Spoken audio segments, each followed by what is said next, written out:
2019 में भी हमने अपनी किस्मत आजमाई थी और हमारा नॉमिनेशन पास हुआ था, लेकिन कुछ बड़े नेता कह लीजिए, उनका जो प्रेशर आता है, जो दबदबा आता है, जो वसवसा आता है, उसकी वजह से मुझे मजबूरन लास्ट डे बिफोर 3 PM अपना नाम विड्रॉ करना पड़ा। एक छोटा सा क्लिप मैंने बनाया था 45 सेकंड का कलेक्टर हाउस के नीचे, और वो भी मैंने वायरल किया। आप यकीन मानो, मुझे सामने से फ़ोन आया, सामने से मैसेज आए कि नईम भाई आप चिंता ना करो, हमारे घर का पूरा वोट आपको मिलेगा।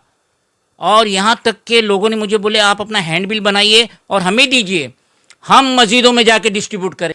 अभी आप देख लीजिए कि अरविंद केजरीवाल जब ये दिल्ली में अपनी हुकूमत बनाते हैं तो 200 यूनिट तक लाइट फ्री, पानी free, hospital free, education free, और कर्नाटक में भी इस तरीके से जो महिलाओं को पेंशन आ रहा है, और जो गैस सिलेंडर में जो सब्सिडी मिल रही है, और जो लाइट बिल में मिल रही है, बस सर्विस फ्री मिल रही है। तो महाराष्ट्र में क्यों नहीं, मुंबई में क्यों नहीं?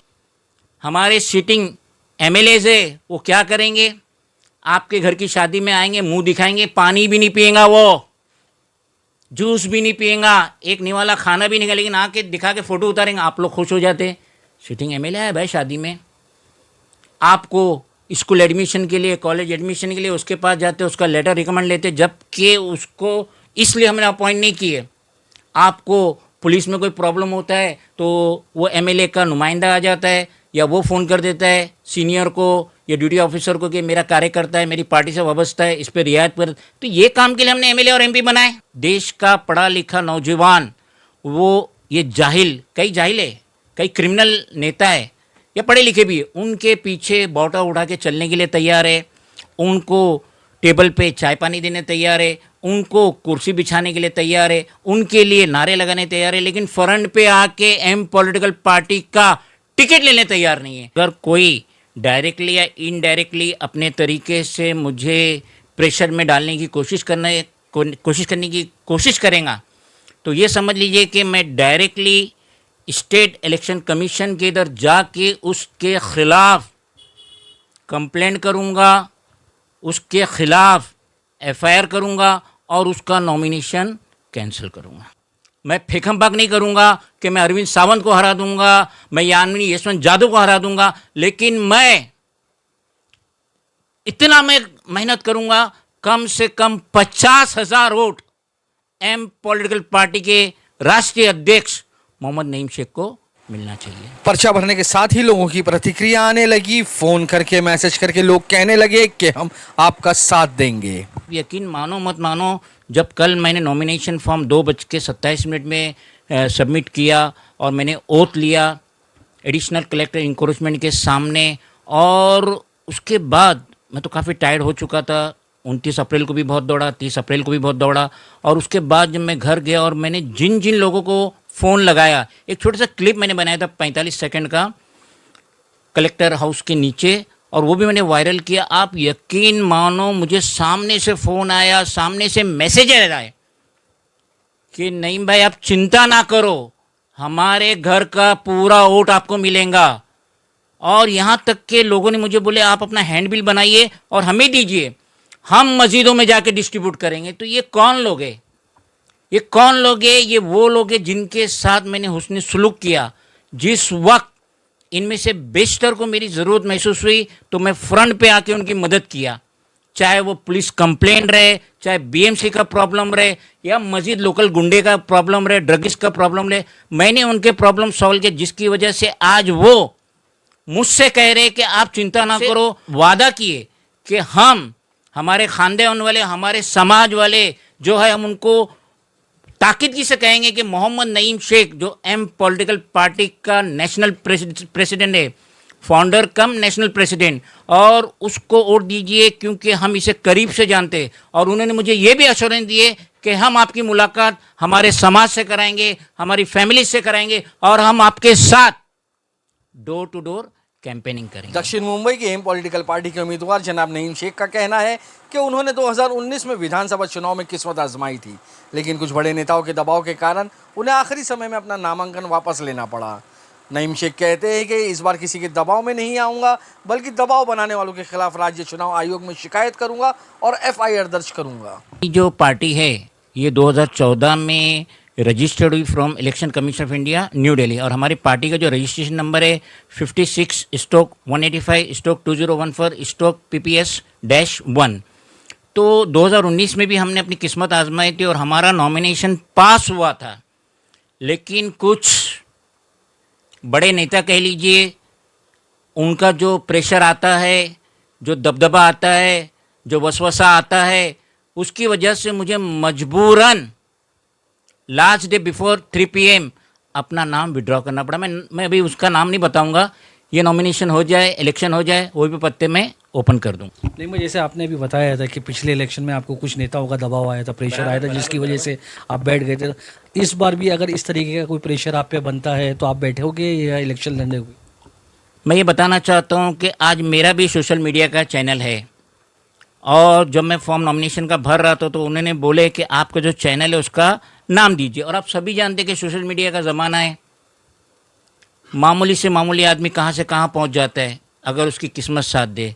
तो यहाँ सोशल मीडिया का ज़माना है, और अगर कोई डायरेक्टली या इनडायरेक्टली अपने तरीके से मुझे प्रेशर में डालने की कोशिश करने की कोशिश करेगा, तो ये समझ लीजिए कि मैं डायरेक्टली स्टेट इलेक्शन कमीशन के इधर जाके उसके खिलाफ कंप्लेंट करूँगा, उसके खिलाफ FIR करूँगा और उसका नॉमिनेशन कैंसिल करूँ। नईम शेख कहते हैं कि हर नेताओं के सामने उनका परिवार होता है और परिवार का भविष्य होता है, जिसकी वजह से वो सिर्फ अपने और अपने परिवार के भविष्य के बारे में सोचते हैं। नईम शेख ने कहा है कि वो मुंबई को ऐसा बनाना चाहते हैं जैसे दिल्ली में केजरीवाल और कर्नाटक में राहुल गांधी ने तमाम सुविधाएं जनता के लिए मुहैया कराई है, वही तमाम सुविधाएं वो मुंबई कर को देना चाहते हैं। अभी आप देख लीजिए कि अरविंद केजरीवाल जब ये दिल्ली में अपनी हुकूमत बनाते हैं तो 200 यूनिट तक लाइट फ्री, पानी फ्री, लेडीज़ को बस सर्विस फ्री, और जब राहुल गांधी की कांग्रेस कर्नाटक में हुकूमत बनाती है तो ये सब उनको भी फ्री है, लेडीज़ों को भत्ता भी आ रहा है। तो ये सारी बेनिफिट मेरे मुंबई के रहने वालों को क्यों नहीं मिल रहे? एक भी पॉलिटिशियन ने आवाज़ उठाया, एक भी पॉलिटिशियन ने एक लेटर दिया, एक लेटर जमा किया CM को, गवर्नर को, PM को, किसी को जमा किया कि नहीं, जब दिल्ली में फ्री लाइट मिली 200 यूनिट, बिल नहीं भरने का 200 यूनिट तक, उसके ऊपर आएगा तो देख लेना, पानी free, hospital free, education free. और कर्नाटक में भी इस तरीके से जो महिलाओं को पेंशन आ रहा है, और जो गैस सिलेंडर में जो सब्सिडी मिल रही है, और जो लाइट बिल में मिल रही है, बस सर्विस फ्री मिल रही है, तो महाराष्ट्र में क्यों नहीं, मुंबई में क्यों नहीं? अब ऐसा तो नहीं है कि जो पार्टी दिल्ली में बनी है या कर्नाटक में बनी है या पंजाब में बनी है तो वो पार्टी की रहनुमा इधर नहीं है, लीडर इधर नहीं है, सब है। तो मुंबई वासियों का इतना खून क्यों पी रहे? इनको ये बेनिफिट क्यों नहीं दे रहे? कोई बोलने वाला है? नहीं है। हमारे सिटिंग MLAs है, वो क्या करेंगे? आपके घर की शादी में आएंगे, मुंह दिखाएंगे, पानी भी नहीं पिएगा, वो जूस भी नहीं पिएगा, एक निवाला खाना भी नहीं खाएगा, लेकिन आके दिखा के फ़ोटो उतारेंगे, आप लोग खुश हो जाते। सिटिंग MLA है भाई शादी में, आपको स्कूल एडमिशन के लिए, कॉलेज एडमिशन के लिए उसके पास जाते, उसका लेटर रिकमेंड लेते, जबकि उसको इसलिए हमने अपॉइंट नहीं किए। आपको पुलिस में कोई प्रॉब्लम होता है तो वो MLA का नुमाइंदा आ जाता है, या वो फ़ोन कर देता है सीनियर को या ड्यूटी ऑफिसर को कि मेरा कार्यकर्ता है, मेरी पार्टी से वाबस्ता है, इस पर रियायत पर। तो ये काम के लिए हमने MLA और MP बनाए, ये फालतू काम के लिए? स्कूल में एडमिशन के लिए आप प्रिंसिपल से मिलो, आप अपने कॉरेस्पॉन्डेंस करो। पुलिस अगर गलत केस बना रही है तो लॉयर के पास जाइए, वो काम करेगा। ये काम MLA MP कॉरपोरेटर का है, ये काम हम उनसे ले रहे हो, जो मेन काम है हम उनसे नहीं ले रहे, तो ये बहुत बड़ी बदकिस्मती है। सिंपल एंड शॉर्ट मैं आपको बताना चाहता हूँ कि जो भी सिटीज़न कुर्सी पे बैठता है इलेक्शन जीतने के बाद, तो सबसे पहले तो वो अपने बारे में सोचता है, फिर उसके बाद अपनी बीवी के बारे में, बच्चों के बारे में, अदर रिलेटिव्स के बारे में सोचता है और सोचते सोचते 5 साल गुजर जाते हैं। अल्हम्दुलिल्लाह मेरे सारे बच्चे हाईली एजुकेटेड है। मैंने उनको इतनी हाई एजुकेशन दिया कि मुझे उनके बारे में सोचना नहीं है कि मरने से पहले मैं उनके नाम पे 100 करोड़ कर दूँ, 200 करोड़ कर दूँ। मैंने हाई एजुकेशन दिया हूँ। मेरे घर में तीनों भी हाईली एजुकेटेड है, लॉयर है, प्रोफेसर है, डॉक्टर है। तो इनको ये पार्टी से और ये पब्लिक के पैसे चूसने की ज़रूरत नहीं है और मुझे उनके बारे में सोचने की ज़रूरत नहीं है कि उनके लिए 100 करोड़, 50 करोड़, 200 करोड़, 500 करोड़ छोड़ो। मुझे सिर्फ अपने कॉन्स्टिट्यूंसी के सिटीज़न के बारे में सोचना है, उनके फलाह बहबूद के बारे में सोचना है और उनको मैं कितनी ज़्यादा उनको बेनिफिट दे सकूँ अपनी पार्टी के तरीके से और गवर्नमेंट पे प्रेशर ला के, ये मेरा काम। नईम शेख कहते हैं कि उन्होंने अपनी पार्टी के दरवाजे खोल दिए हैं। कोई भी युवा जो दूसरी पार्टी के प्रचार में जाकर कुर्सी लगाता है, नेताओं के लिए नारेबाजी करता है, वो युवा मेरी पार्टी से टिकट ले और चुनाव लड़कर खुद नेता बने। ये मेरे विचार हैं और मैं ये नहीं कहता कि बड़े बड़े दिग्गज नेताओं को हरा दूंगा, लेकिन इतनी उम्मीद ज़रूर करूंगा कि मुझे ज़्यादा से ज़्यादा लोगों का प्यार मिले और मैं ज़्यादा से ज़्यादा वोट लाऊं। कई दफ़ा बोला हूँ सिटीज़न को कि आप आइए मेरे पास, मैं दूंगा AB फॉर्म। फॉर्म तो नॉमिनेशन का आप जाके ख़रीद लीजिए, 100 रुपये उसकी कीमत है, हल्की फुल्की फॉर्मेलिटीज़ है, 25,000 रुपये डिपॉजिट कर दीजिए तो ये आप इंडिपेंडेंट का हो गया। लेकिन मेरी पार्टी एम political party, in short APP, मैं तो कईयों को बुलाया कि आओ, मैं AB फॉर्म दे रहा, क्योंकि AB फॉर्म के बिना कोई पार्टी का उनको टिकट मिलने वाला नहीं, कोई पार्टी का वो नाम यूज़ नहीं कर सकते। लेकिन इतना जहन हमारा अंग्रेज़ों को जाग के तो 75 साल हो गए, लेकिन अभी भी हम गुलामी से आज़ाद नहीं हुए। आज भी देश का पढ़ा लिखा नौजवान, वो ये जाहिल, कई जाहिल है, कई क्रिमिनल नेता है या पढ़े लिखे भी है, उनके पीछे बौटा उठा के चलने के लिए तैयार है, उनको टेबल पे चाय पानी देने तैयार है, उनको कुर्सी बिछाने के लिए तैयार है, उनके लिए नारे लगाने तैयार है, लेकिन फ्रंट पे आके एम पॉलिटिकल पार्टी का टिकट लेने तैयार नहीं है। रही बात असेंबली इलेक्शन की, जो नवंबर में होने वाला, मुंबई में 6 सीटें, शिवड़ी, वर्ली, बाइकल्ला, मलबार हिल और कुलाबा, ये वगैरह जो 6 सीटें और अमीन पटेल की एक सीट है मुंबा देवी, 186 मुंबा देवी। तो ये 6 सीट में से हमने अपने 4 कैंडिडेट का नाम चुन लिए। 182 और 183 जो शिवड़ी और वर्ली है उसका हमने अभी तो कोई सिलेक्शन नहीं किए। 184 बाइकल्ला भी हो गया, 185 मलबार हिल भी हो गया है, अमीन पटेल का 186 भी हो गया मुंबा देवी, और 187 कुलाबा भी हो गया है। 4 कैंडिडेट आज हमारे तैयार है।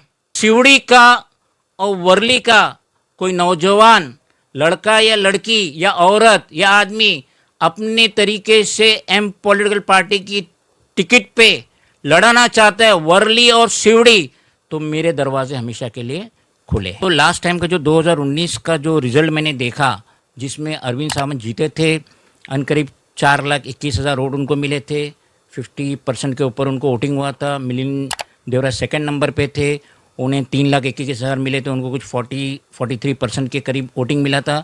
लेकिन थर्ड नंबर का जो था वंचित का डॉक्टर, उसे भी 30,000 वोट मिला था। तो जो टॉप 10 में, यानी नीचे वाले को तो देखो ही मत, 100, 200, 300, 500 वाले, लेकिन टॉप 3 में जो नाम आया था अरविंद सावंत, मिलिंद देवरा और वो डॉक्टर वंचित बहुजन अघाड़ी का, तो उसका 30,000 था। मुझे वहाँ मेरा नाम चाहिए।